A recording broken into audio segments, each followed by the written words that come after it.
that now. Here we go. We are recording the Story Slam because we are members of the Storytelling Association of California, and our event tonight will be posted on their YouTube channel. And so if you are not comfortable being recorded, please feel free to turn your camera off. You can also change your name on the list of participants. If you would rather not be public this evening, that's just fine. The Mother Lode Storytelling Guild, our mission, the Mother Lode Storytelling Guild connects people and communities by inspiring storytellers of all ages and abilities, lifting unique voices in the art of storytelling, and building eager audiences across cultures and generations. And as I said earlier, please learn more about us and join us at motherlodestorytelling.com. This evening, I am delighted to introduce our MC, Lana Von Epps. She is a resident of Sonora, California, and she is our most recent Grand Slam champion of the Story Slam. She delighted our audience in 2019 by bravely volunteering at the last minute to tell her story and standing up and telling us all about her participation in a friend's wedding where things didn't go exactly to plan. It was a perfect story for our theme tonight. They had fun anyways.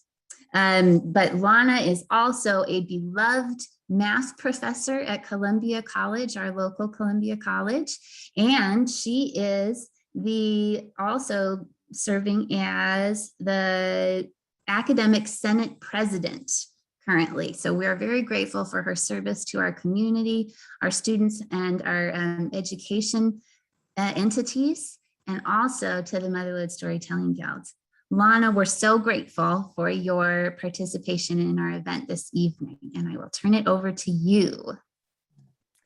Thank you so much, Colleen, for that lovely introduction. Again, I'm Lana Von Epps, and I am excited to be here.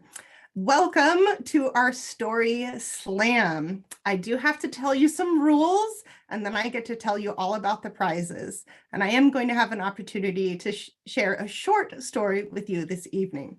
So tonight's rules. This is a contest. And the first 5 people to sign up to tell their stories were the ones invited to tell their stories tonight. And they are from all over the place. We've got a great lineup.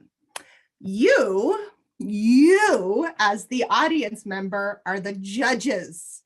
After all 5 tellers have finished their stories, you will have the opportunity to vote on your computer for the winner. Now, the tellers, they already know the rules, but you need to keep these rules in mind too for judging at the end. So here are the rules. And tellers, in case you forgot, you listen up. Your story must be mostly true and original. Stick to the theme. We had fun anyways. You actually have to tell the story, no reading. Keep your story under 7 minutes. Have a clear beginning, middle, and end. Make them laugh, make them cry. Most importantly, have fun. So those are the rules. We do have a timekeeper. Barbara Ann, I'm going to have you demonstrate your timekeeping program here. You should be able to see on your screen a little red circle that is now starting to tick down 7 minutes. After 7 minutes, a gong will be rung. And now tellers, if you're just not quite finished, you can keep telling your story for another 2 minutes, but you will be disqualified and will be unable to win any prizes. So tellers, if you want to be accounted for prizes, you must keep your story under 7 minutes. All right. Have we seen the timekeeping? I'm not sure I saw it. Give me a thumbs up, teller, if you saw the timekeeper's demonstration. Okay, great. Good thumbs up. And thank you, Barbara Ann, timekeeper. All right, now I get to tell you about the prizes. The Grand Slam champion will win $50 and have the opportunity to select one of 4 local libraries or arts agencies to receive an additional $50 donation. All tellers will receive a special gift in the mail as a demonstration of gratitude for your participation. All right, we clear on the rules and clear on the prizes? Okay.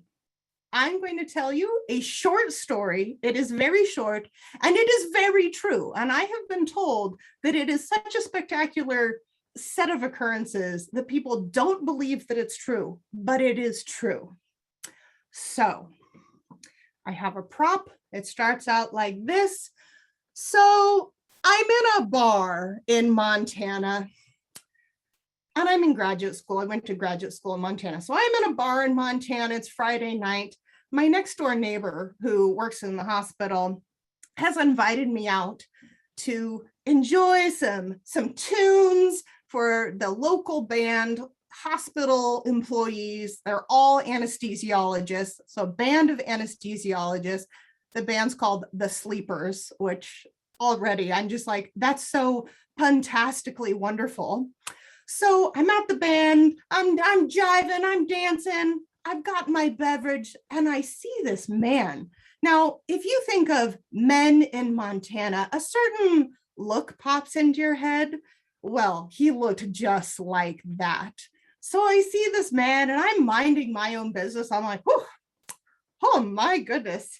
I don't know if it's just the cider going in my head or this hot guy, but okay, I'm just gonna mind my own business. But he comes over and he starts talking to me. So I'm playing it cool.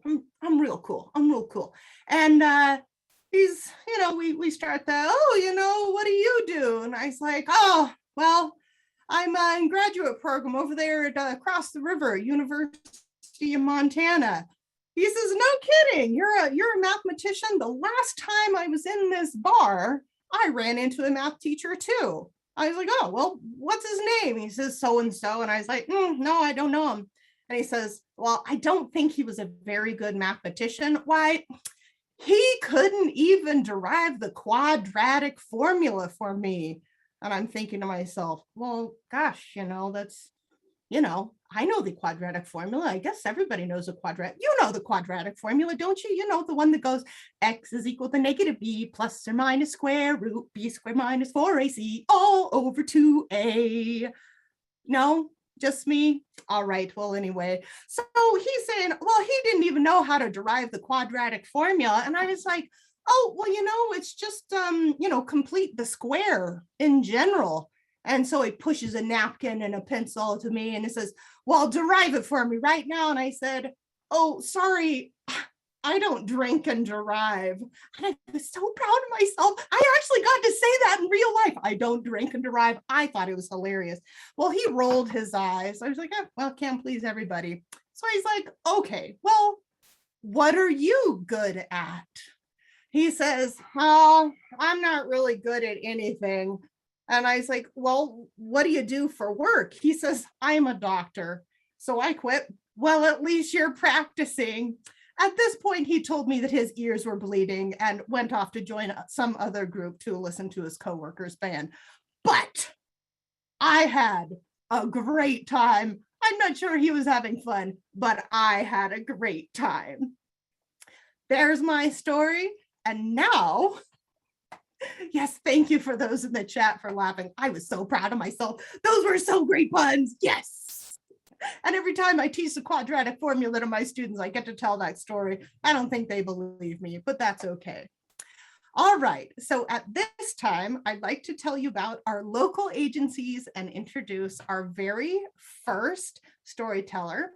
So I'm going to share my screen so that you can have a little bit of information here. Okay, so you should be seeing now some information about the Friends of Tuolumne County Library. Now, I have to give a disclaimer. Mother Lode Storytelling Guild is not endorsing these agencies, but we do want to make an effort to support our local community during these challenging times. So, Friends of Tuolumne County Library's mission is to promote library involvement in the life of the community and community involvement in the life of the library. Friends of the library raise funds and contribute volunteer hours to support the county library system, including the Book Nook in Sonora and Groveland. Volunteers are always needed. The Tuolumne County Library offers story time. You might be interested in that. Crafts, and other activities in addition to books and ebooks. Contact your local branch to obtain more information. And now, drum roll please, brrr, our first teller of the evening, I would like to introduce Rana Levy. She's from Brooklyn, New York. She's got a brick background, but she's from Brooklyn, New York, joining us late at hour. She is proud of 30 years of teaching remedial English in community colleges in both LA and New York City.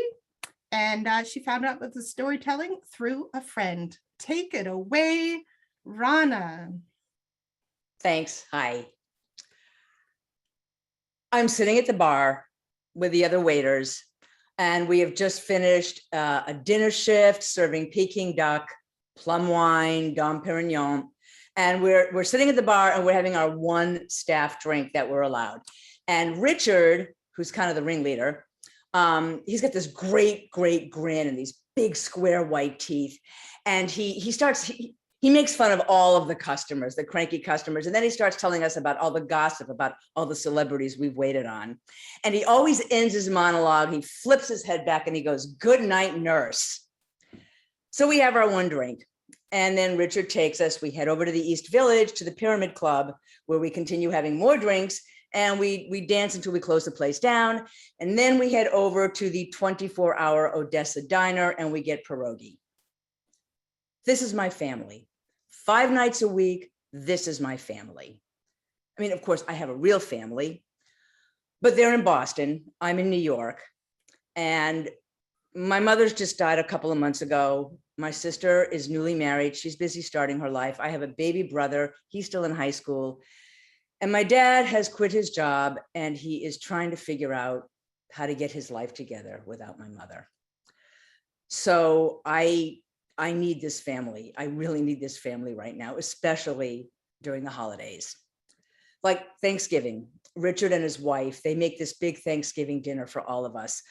They have these construction paper turkey cutouts, and they're like centerpieces. They've got the Macy's Day Parade on the TV. They make a big turkey dinner, and we, with the families there, we give thanks. We're thankful for the family, for our friendship, and for all the fun that we have together. And at Christmas, Richard and his wife host us again. They have this platform bed and they take the mattress off. So we just kind of sit on the floor, and there's like 15 of us. We sit around, but at Christmas time, they transform their apartment into like a ballroom. They have, they have streamers hanging. They've got a gorgeous tree over in the corner. They've got fanned napkins in the glasses. They make place cards. They've got glitter and streamers all over the place, and there's candles and there's champagne. And then they serve us, they got this ham and hot rolls and salad. And then we have, chocolates and espresso and cognac. I mean, this is my family. And we have Secret Santa. And I'm Jewish. So my Secret Santa wraps my present in blue and white Hanukkah wrapping paper with menorahs and dreidels. I mean, I love these guys. Richard is like Rumpelstiltskin with needle and thread. And at New Year's in the restaurant, he sews himself this funky tuxedo costume that he wears. And at Valentine's Day, he makes a matching tops for him and his wife, and they've got red hearts all over the place. And he patched my favorite pair of pants. Easter, Richard's in the hospital. And of course, the family, we take turns on our nights off. We go visit him and we bring him candy and we bring him, sandwiches. And in true fashion, he throws his head back and he says, "Where's my rare steak and my bottle of Burgundy?" And then he whips open his gown and he shows us his scar, and he threatens that when he gets out of there, he is going to take that hospital gown and he's going to make some kind of a tunic for himself. And then soon, Richard can't have visitors. So I call him every couple of days. I mean, I miss him. And I like to hear him say, "Good night, nurse." And then I call him and he doesn't know who I am. And his speech is slurred, and it's really, I don't know who he is on the other end of the phone.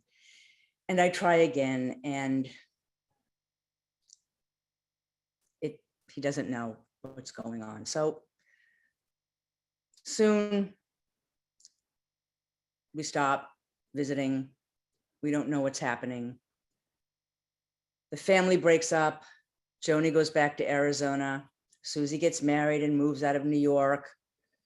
Arnaldo and Steven quit. They decide they're going to open up their own restaurant.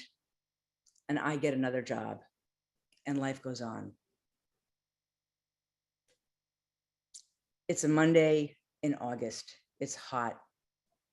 I'm on the steps of the courthouse downtown. I have jury duty, and I'm on a lunch break. So I'm down at the cart and I'm getting myself a hot pretzel and a Diet Coke. And I see Marion puffing away on her Marlboro Reds, and she's walking towards me. She's one of the family, and I'm excited to see her. And she comes up to me and she tells me that Richard has died. I bum a cigarette from her. And I'm like, "Cancer got him, huh?" And she just stares at me. And she shakes her head.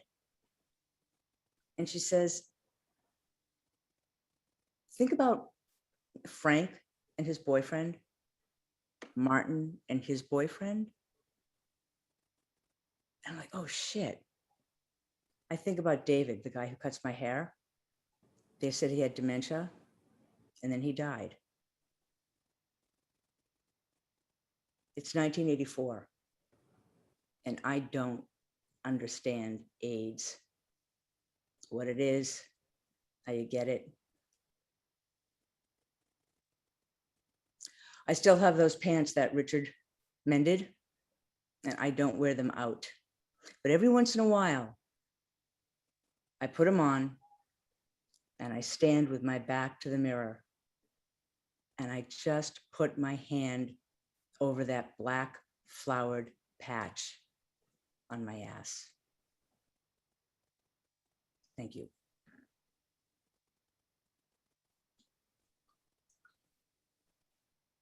Thank you so much, Rana. That was lovely. Thank you so much. Okay, we're going to swiftly move on to our very next local agency shout out and our next teller. So, Tuolumne County Arts, bringing arts accessibility and arts education to Tuolumne County artists, students, residents, and visitors.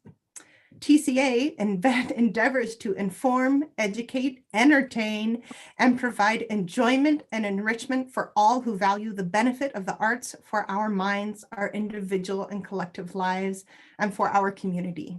TCA is Tuolumne County's mandated public arts agency, providing continuing arts presence to strengthen our local economy through the arts.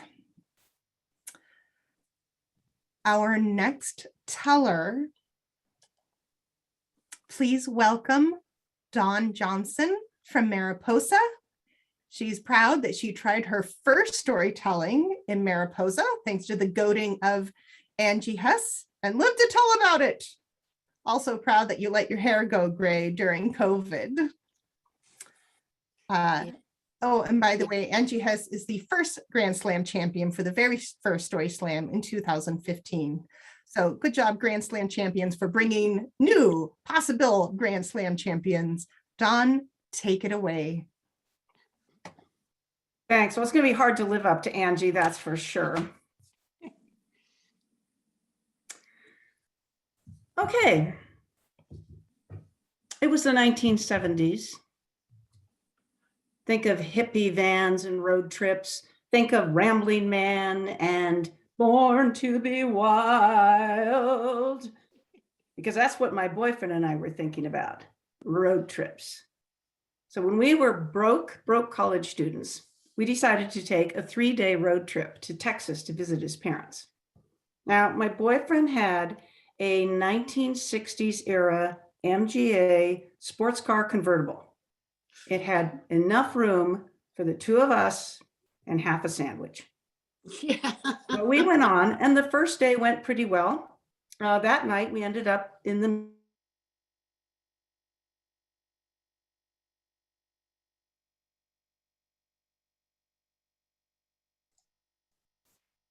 Hold on, we're having a technical difficulty. Dawn, you've muted yourself.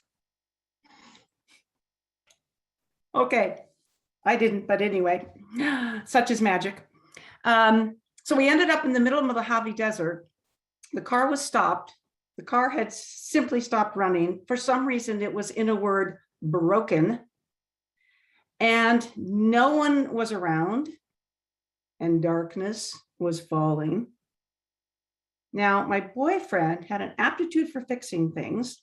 So he rummaged around under the hood and he pulled out this thing called a fuel pump, which is apparently required for cars to keep running. And he took that fuel pump and dismantled it. And with a flashlight, he took every piece of it and lined them up in sequence, spring after nut after screw after valve after spring, in sequence on the pavement. And then he looked at me and he said, "It's the check valve." And as if I had any idea what that was. So I just went and sat on a pile of rocks and wept and waited for the wolves. But he managed to create a substitute check valve because he took a piece of plastic from that sleeve that you put your credit card in to put in your wallet and cut a new check valve, whatever that is, and put it in the fuel pump, whatever that is. And then the whole car started and we went off. And we arrived in Texas 8 or 9 hours late, not a problem. So we visited his parents, and as we're leaving, 2 things happened. One, I put on the top of the car this long woolen coat that his mother had given me. I just set it on the top while I got in the car. And it was a beautiful coat, like nothing I'd ever had. It was virginal white. And of course, as you can guess, we drove off. The car was flung from the car. The coat was flung from the car somewhere between Plano and Lubbock, Texas. And I add that so you'll know why shoes show up on the side of roads sometimes. The second thing that happened is that his mother slipped him a birthday card, which turned out to be serendipitous. So on our way home, we decided we should stop at Las Vegas. And clearly, as you can tell by tonight's story, what happens in Las Vegas obviously does not stay in Las Vegas. So to get to Las Vegas, you have to drive over the Hoover Dam, which we did, in a cloud of smoke, a huge, voluminous white cloud of smoke. And people were pointing at us and waving and yelling and screaming, "Your car's on fire!" Because of course it was, because of course our car was broken again. So we took a deep breath and we took a look at it, and we determined the diagnosis this time was that it was going to take a lot more than a piece of plastic to fix this thing. So we knew we were going to have to hitchhike into Vegas. So we stashed our sleeping bags under the dashboard so that they wouldn't get stolen. And we went, and just as we were leaving, my boyfriend grabbed the birthday card that his mother had given him, not expecting anything because she didn't have 2 nickels to rub together. And he opened it up and a $20 bill fluttered out. It was like getting a stimulus check. So we took that. We now had basically $20 and $23.12. We took that up to the highway, stuck out our thumb to hitchhike. So this nice man came along and he picked us up, and you're probably thinking by the course of this story so far that he was a serial killer, but he wasn't. He was this very nice person, and he took us to a repair shop somewhere outside of Las Vegas, which of course had no parts for a 1960s era MGA convertible sports car. Also, this was before Amazon Prime and 2-day delivery. So the mechanic says, it's going to be, I don't know, 4 days, 5 or 6 days, like we had somewhere to go. So at this point, we had $23.12, which won't buy you a meal and a motel room in Las Vegas, even in the 70s. And then a miracle, an angel appeared. Out of the back of his shop, coming out of a grimy office door, came his wife, and she handed us 2 tickets to a free hotel buffet. And she said, oh, you kids take them. We were going to go, but you kids take them. It's all you can eat shrimp night. So we did. And when we went down there after our dinner, we took the $20 cash and we rented a car. And our plan was to go to a drive-in movie and stay in the car overnight. Well, of course, they kicked us out. So we roamed around looking for a secluded farm road where we could park for the night. And we spent the whole night worrying, like, how are we going to pay for the extra mileage we just racked up looking for a secluded car road? But we made it back. We did not get charged extra. And my boyfriend said, I think the best way to solve this is I will just drive the car backwards to Las Vegas, because in those days you could do that with those old cars. So we did. So we drove it backwards to reverse the odometer. So all was well that ended well. The parts arrived. The parents wired us some money. Can imagine that. The MGA made it home. Nothing else caught on fire. And so I have to say, even though all ended well, I have to say, I'm not really sure that we had fun anyway, tonight's theme, but we did learn something. We learned that, first of all, I don't really care if I have a white coat. Secondly, we learned that people are good. People who don't have money give you $20. People drive out of their way to take you places they're not going. People give you tickets to dinner that they wanted to go to themselves. So we learned a lot about human nature. And in the end, I actually ended up marrying that guy who drove backwards to save money. And we've been married for 50 years. And on that subject, I can safely say that we had fun anyway. Thank you.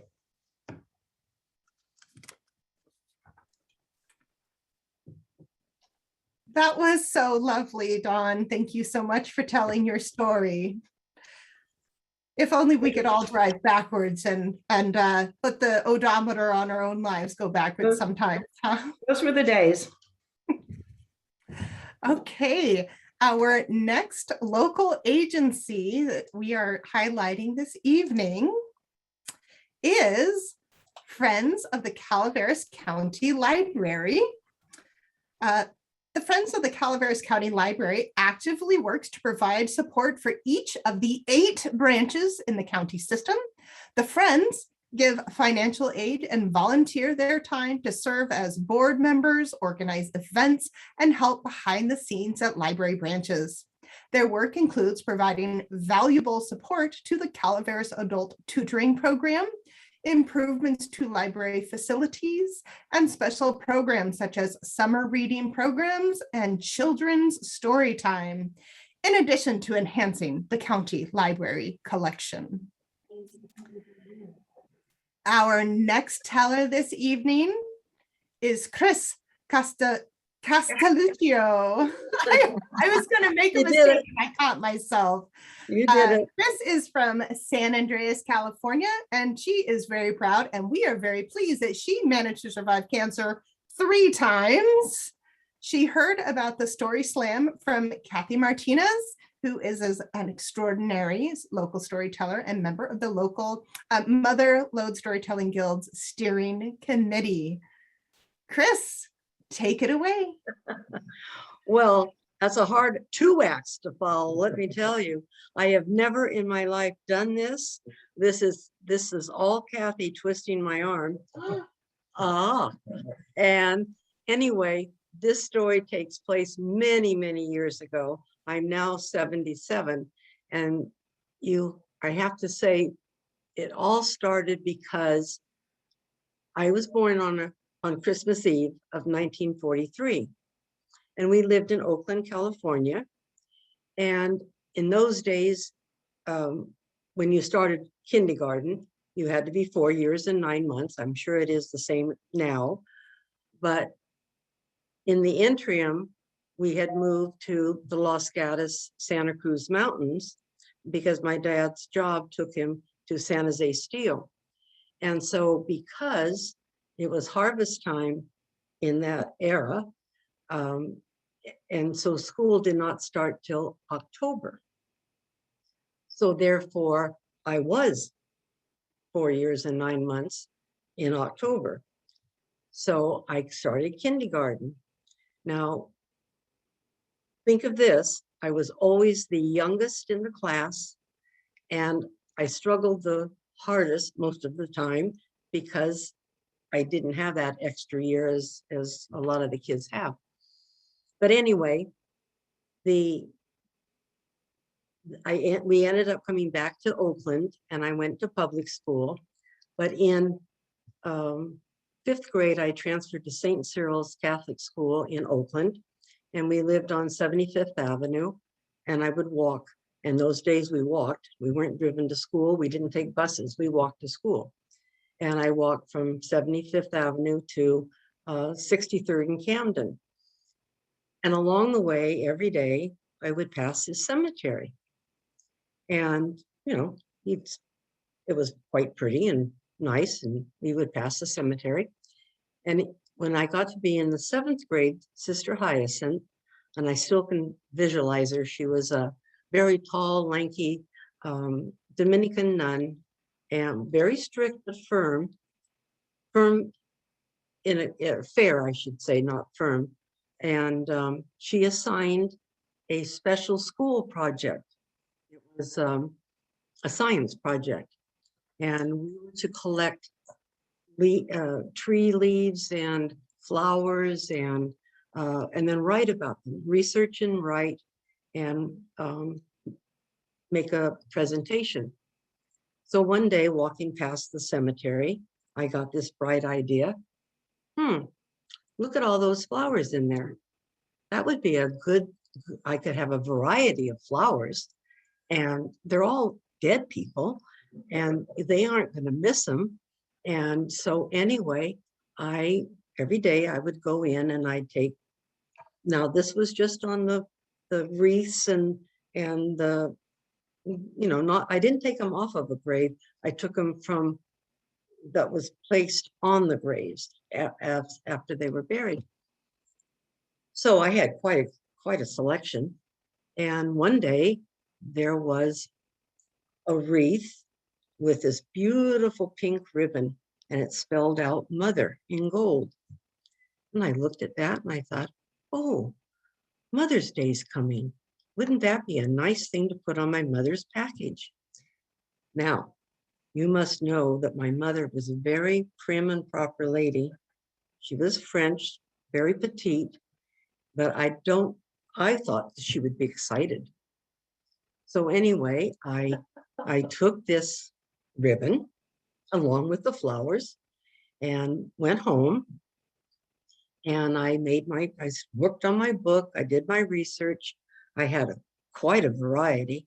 I had roses and snapdragons and carnations and lilies even. And anyway, here comes Mother's Day. And I wrapped my mother's package and I put Mother, you know, the ribbon across. And I gave my mother this Mother's Day gift. Well, she was very excited, which I hope she would have been.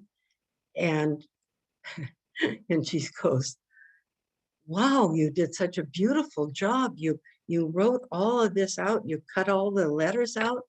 Well, being a nice little Catholic girl, I said, oh, I can't tell a lie. I said, well, Mom, it came from a grave. Well, the pride and joy turned to horror.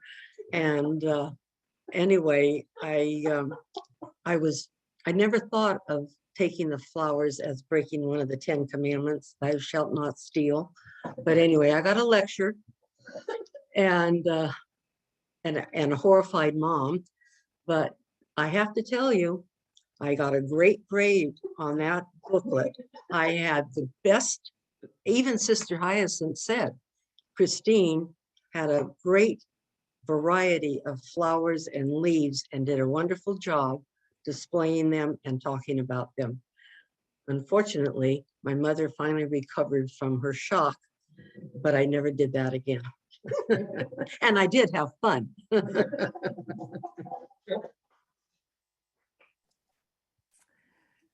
Thank you so much, Chris. Yes, and especially in this, as we move into the fall, everybody should stay out of the graveyards and from stealing flowers off of them.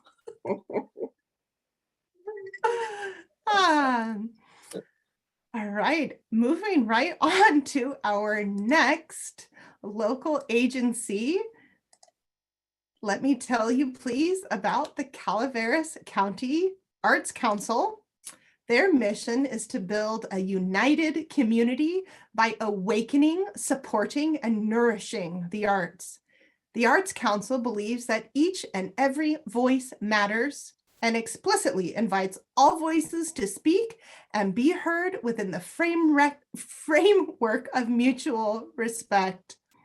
The Arts Council is committed to supporting a diversity of arts activities, which not only reflects the goals of the community, but enlighten, embolden, and expands those goals. And for our next teller, I'd like to welcome Howard Lieberman, coming to us from Stillwater, Minnesota. A little bit about Howard. He was orphaned at 14 and homeless at 17, yet became a good spouse, father, and grandfather with the quirky sense of humor. And he heard about this storytelling story slam from member of the National Storytelling Network's board of directors. And BZ, can I have you jump in for a moment to describe Howard? Lana. I really was thrilled to see that Howard was going to be one of our participants tonight because his name is well known in the storytelling community. And I'm in a listserv with him and love hearing what he tells all of us around the world about his own involvement in storytelling. And he has an illustrious career that once he committed to storytelling, it was at a time when he was living in New York City, and he was very much involved with that storytelling community. And now he's living someplace else, and I'm sure he's clearly involved in that storytelling community as well. One of the things that I wanted to share with you is what it's like to be a member of the National Storytelling Network. I joined myself around 1982 or so. Sometimes my membership lapses, Howard, but I try to keep up.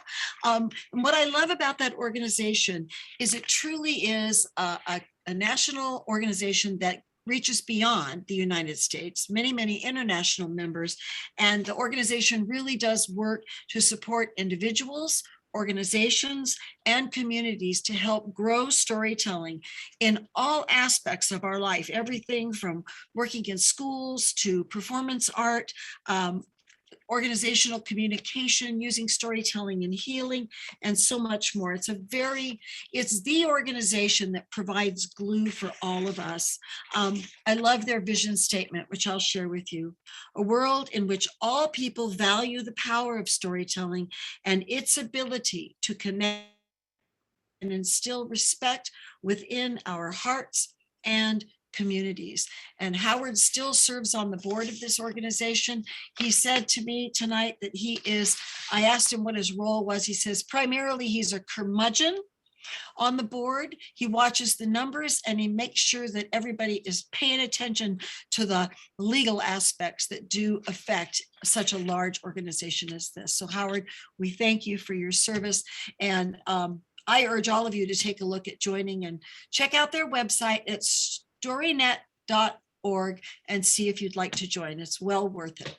Thank you. And if you have any questions and want to learn more about it, you can contact me. I'm findable, very findable. So are we starting now? Are we ready to go? Good. Got my own timer. Okay, ready to go. I've been a corporate shill for most of the last 40 years of my life. First, I was a corporate and a tax lawyer helping rich people, entertainers, the names of which you know, avoid paying taxes. Corporations avoid paying taxes. Helping big companies get bigger by acquiring other companies. And for that, I was paid fairly well. And then I became a consultant to corporate law firms. I would fly all around the country, helping them merge, acquire other firms, and generally make the rich richer.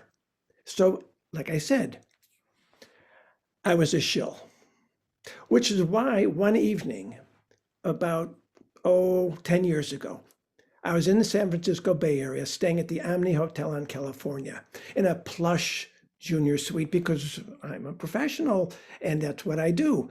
And I decided to call one of my friends to say, hey, I'm at the Omni. I'm going to walk down to the Embarcadero. Meet me.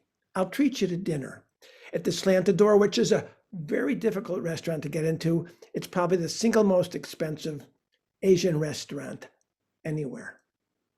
But it didn't matter. I was a professional. On the way down to the Omni, in my very expensive sport coat, which this is not, by the way, blue cotton chambray shirt, and mahogany crocodile cowboy boots, I stopped by a window and I looked at myself to admire myself and to say, damn, you look good. You look really good. Well, the dinner turned out to be very expensive. Came in over $200 for two people. But the client was paying, so we had fun anyway. And after I said goodbye, I'm walking back up California, and there's a man, I guess we would call him a homeless man, and he was looking for money, and I don't normally give money to homeless people. I mean, who does, right? But I reached into my pocket, and I gave this man a dollar bill, and I felt all right. Most people give a little change. I gave a piece of paper, and I felt really, really good about myself. And so I continued down to the Omni. And as I got to the Omni Hotel, I stopped in the doorway just as I was about to walk in. And I shouted, fuck me. Just fuck me. And the doorman, who knew me because I'm a regular, right? He said, is everything okay, Mr. Lieberman? And I just said, fuck me. And I turned around and I walked back down California, back to where that man was sitting. It was dark, but I found him. And I asked his permission if I could sit down next to him. And at that point, the tears are rolling down my face. The snot is rolling onto my stupid chambray shirt. And I reach into my pocket and I give the man 420s, which is everything I had. And I apologize. I apologize for being a cheap, arrogant asshole. And then I look into the man's eyes. I look directly into his eyes. And I see someone who was me not that long ago on some street hustling for money and any place to sleep. We sit for hours, and it was chilly. It's San Francisco, right? We sat for hours talking, crying, sharing something sweet and very alcoholic out of a brown paper bag. And I tell him stories about my being orphaned at 14 and homeless at 17, about the psychological abuse I suffered at the hands of people who took me in, about sleeping wherever I could, and how on more than one occasion the cops just beat me up for being a drunk kid, a homeless person, and sometimes threw me in jail for some just bullshit thing. And how one time after I walked out of jail, I looked directly at these homeless younger people sitting on a stoop, And I said, I'm going to go sit with them and I'm going to drink and take drugs until I'm dead. That's all I wanted to do. And I sat down. And I don't know what I said, but one guy smacked me up the side of the head and said, get the fuck out of here. You're smart. Make something of yourself. And I tried to disagree with the man in a very unfriendly tone. And he picked me up and he shoved me into the street. And that changed my life.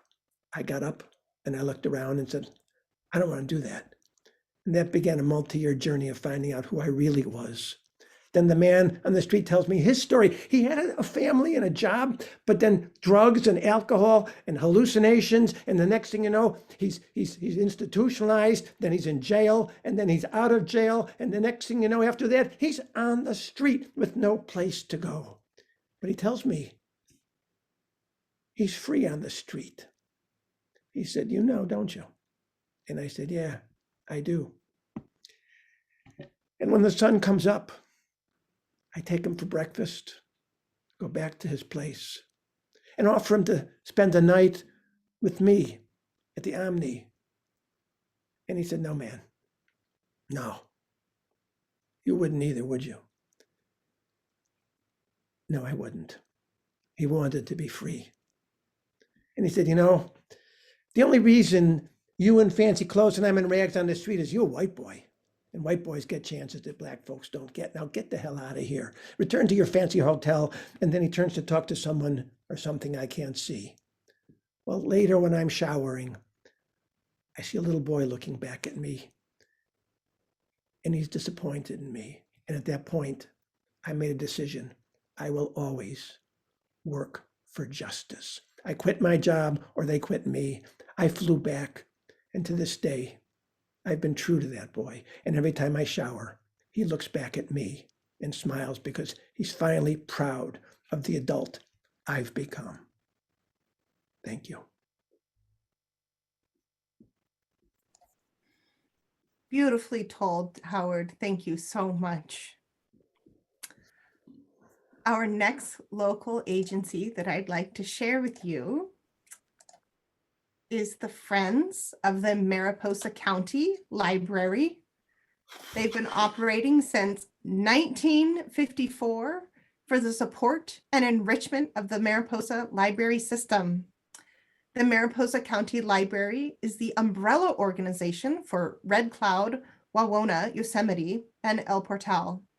Books Galore is the Friends of the Library bookstore. It contains hundreds of books and materials, and Friends of the Library holds a major book sale featuring thousands of quality items in the first week in May and the first week of October. All right, is everybody ready for our next and final storyteller? Yes? Are we ready? Okay. Anya Montañez from Tucson, Arizona. She is an executive producer for Odyssey Storytelling and is proud to have helped keep it alive through the pandemic. Everybody welcome Anna. Take it away. Hi, everybody. Thank you. Lucky me to go last. So one of the things that I am most proud of when it comes to my family is our incredible resilience.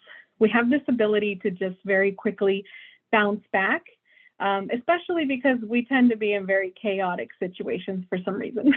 So that resilience came in particularly helpful the night of my grandparents' 50th anniversary party. Now, back then, I was a teenager. I really didn't fully understand what the big deal was. I just knew that everybody had apparently been saving up for this for a long time, and it was a big deal of what we were going to be wearing and the cake and the flowers and the things. I didn't really understand the concept of a vow renewal and what a big deal and once in a lifetime event this was. What I did know was that I had to wear a big stupid gold dress, which I was not very happy about. So the day of the party came around, And everybody started talking very early that morning about, how perfect, everything had to be perfect, right? The cake had to look perfect and the food had to be perfect. And most of all, the music had to be perfect, because in our family, music is incredibly important. I have uncles who play guitar and aunts and uncles that sing, and I am not musically inclined, sadly, but they are, so it's very important. And back then, my abuelito in particular was really into mariachi music, pretty much basically until he passed. He every day would listen to mariachi music. And so what he used to do at the time actually was he would sit outside of his house, like right by his front door on this cute little stoop with a big blanket, big fuzzy Mexican blanket over his knees. And he would listen to the mariachi band that actually rehearsed across the street from him. Lucky him that he had that. And he'd listen to them rehearsing one song after another. And anytime that there would be a pause in between songs, he'd be like, "Hey, you, play me that one song I like." He'd just start throwing out requests. And luckily, they found him just as cute as I did, so they totally went along with it. So the day of the party, we knew that the most important piece of all of this craziness we had to do was going to be the music, and it had to be mariachi, because Abuelito made it clear he wanted a mariachi at its 50th anniversary. He said he earned it for putting up with Abuelita. So here we were, and the mariachi is all lined up. They didn't really get to play very much during Mass because our priest was very, very strict. And we start to come out of the Mass and we're lining up outside in the courtyard. And I remember thinking, oh, this is a big deal. Everybody's here. Every single aunt, uncle, cousin. It was the first time I really grasped that everyone was there and dressed up. And we all sat in the courtyard and we took this great big portrait. All of the daughters on the right lined up with their husbands in their proper dark green shiny dresses. All of the sons on the left with all of their wives. And then all of us kids lined up in the front in our big poofy gold stupid looking dresses. But they liked it, so we went along. After the photo got taken, we all made our way over to the actual party venue. And this is the part that I had been really excited for the whole day. Number one, because I love the food. We had birria for dinner, which was the appropriate food for this type of event that I was very excited about. And after we got done eating, they started cutting the cake. So I knew that this was the time when the mariachi was going to start to play. I got my slice of cake and was about ready to start eating when the mariachi started playing. And the first two songs were pretty mellow. It was totally fine. But by the third song, they started playing a song called El Mariachi Loco, which if you've ever heard mariachi music, that's the song that everyone has to dance to. So literally everybody, like guests, aunts, uncles, cousins, everyone starts pouring onto the dance floor, and it's amazing. Everybody is dancing. Everybody's having like the time of their life. And it comes to a literal screaming halt. Out of nowhere, I start hearing ladies screaming and kids are crying and people are running all over the place. It's absolute chaos. My aunt is throwing kids under the table and I'm like, what are we hiding from? What's happening? Out of the corner of my eye, I catch really quickly. My father and my uncle have my other uncle, this other guy, we're going to call him Uncle Jerk, up against the wall, like literally pinned up against the wall. And I'm like, what the heck is going on? Well, it didn't come to find out till later. When everything, the dust settled, all the tias start running around and they're gossiping and they're telling stories about what I saw. Well, I saw a gun. I saw a knife. Like, who knows, right? But the actual true story is that this crazy guy, my mother's eldest brother, we are going to call him Uncle Jerk. Uncle Jerk did in fact pull out a gun because he was a little drunk and started threatening somebody. And he was just in a jealous rage of God knows what. He's that guy. He ruins everything. So after all this, the dust settles. We start to finally get some calm, but we realize all the guests are gone because who wants to stick around at a party where somebody's waving a gun? Everybody's gone, and my grandparents look terribly depressed. And so we're thinking it's ruined. It's done. Once in a lifetime thing, and it's over. And we start to sadly pack up everything, into a couple of cars.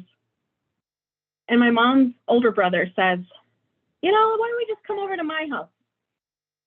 We literally caravan, go to his house, pack like 20 something people into this man's tiny house.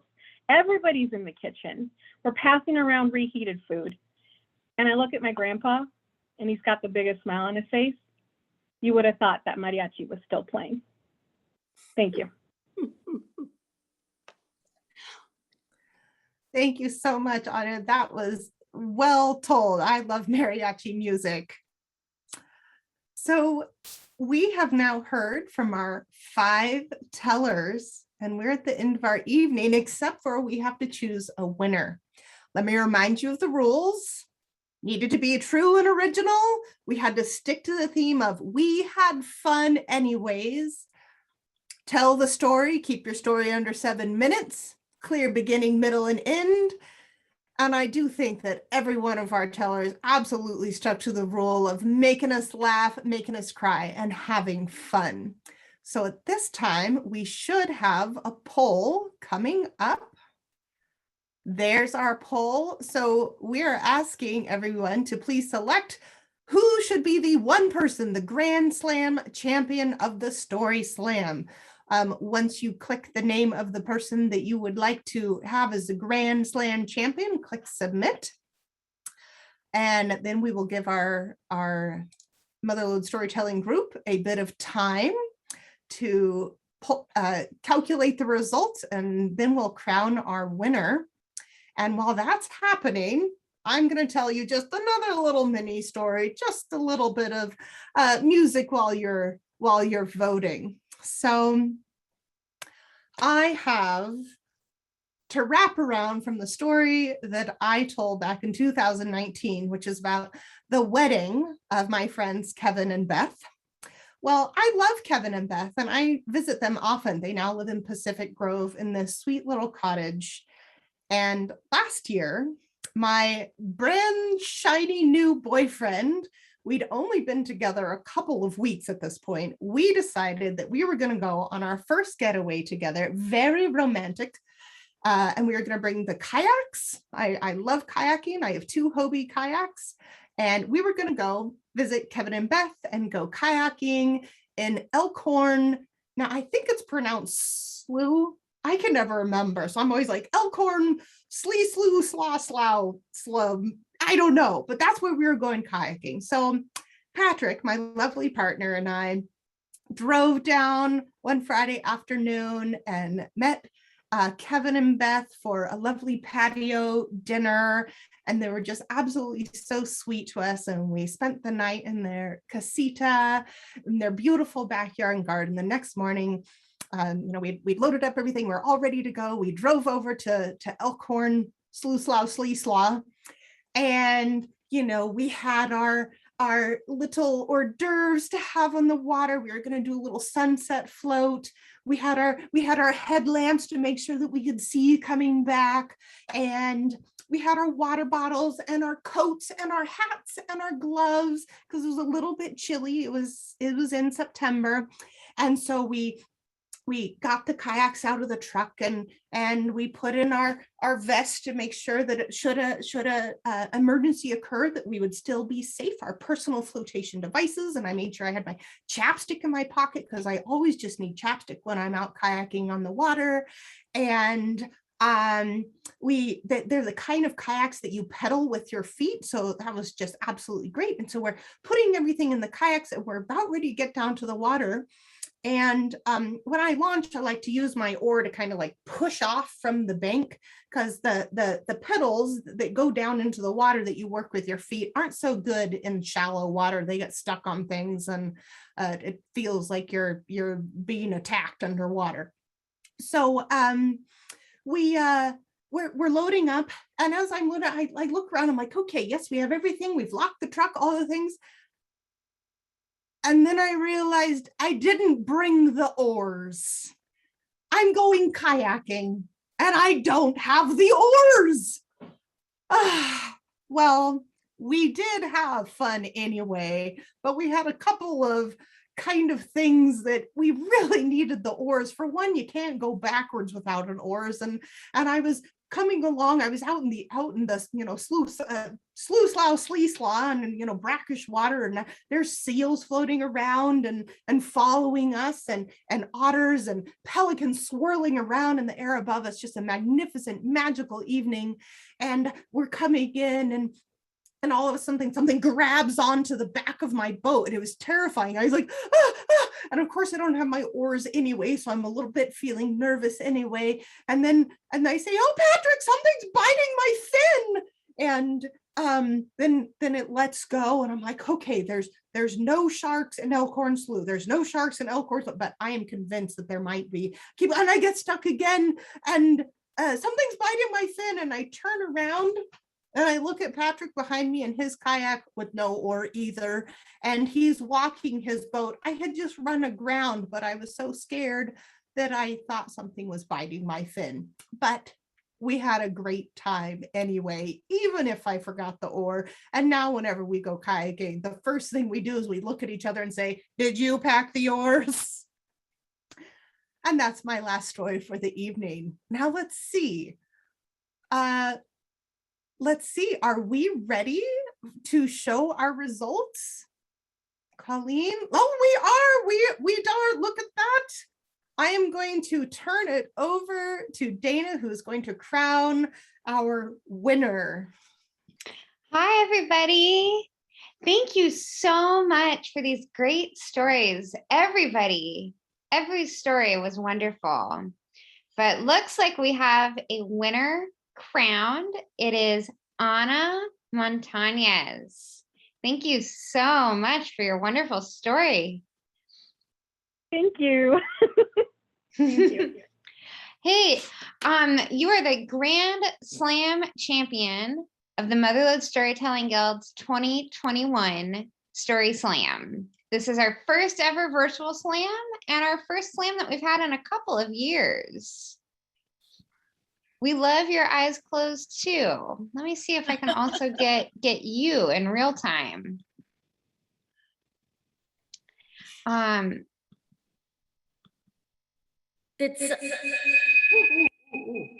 that noise?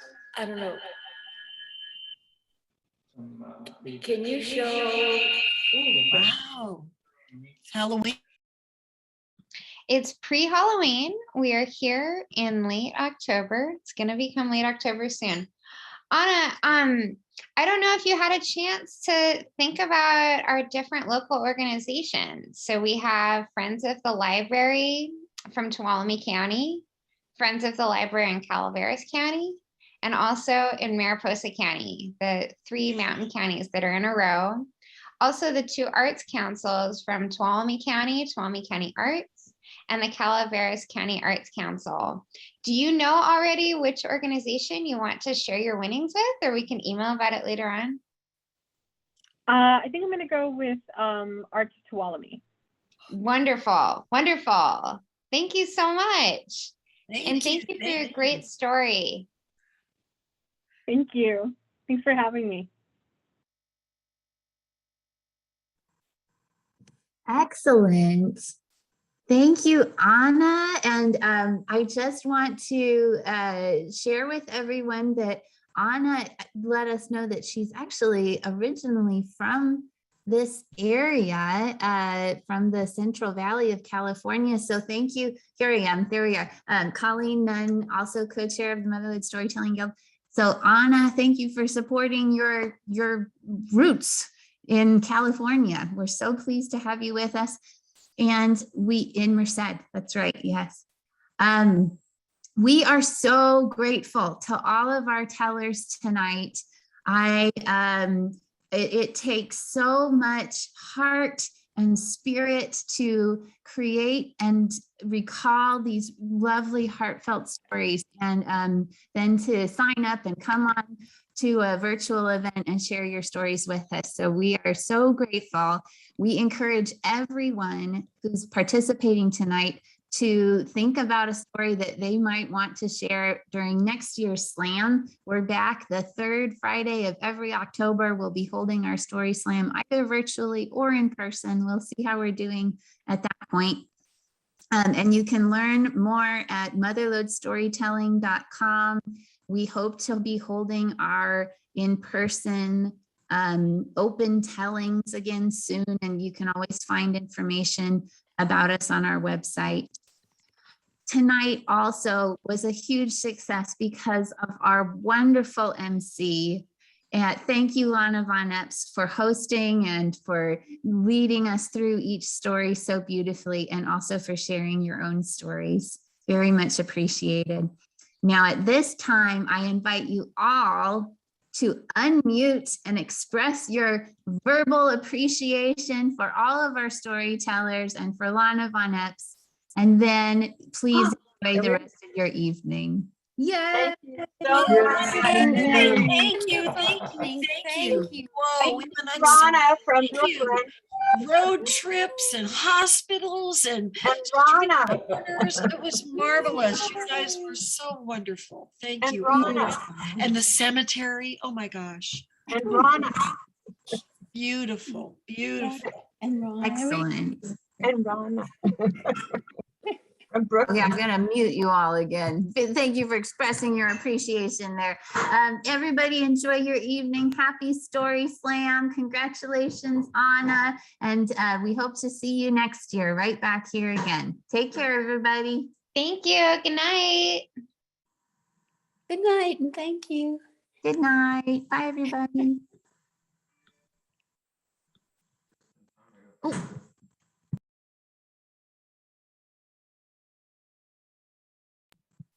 That was my husband with the pizza.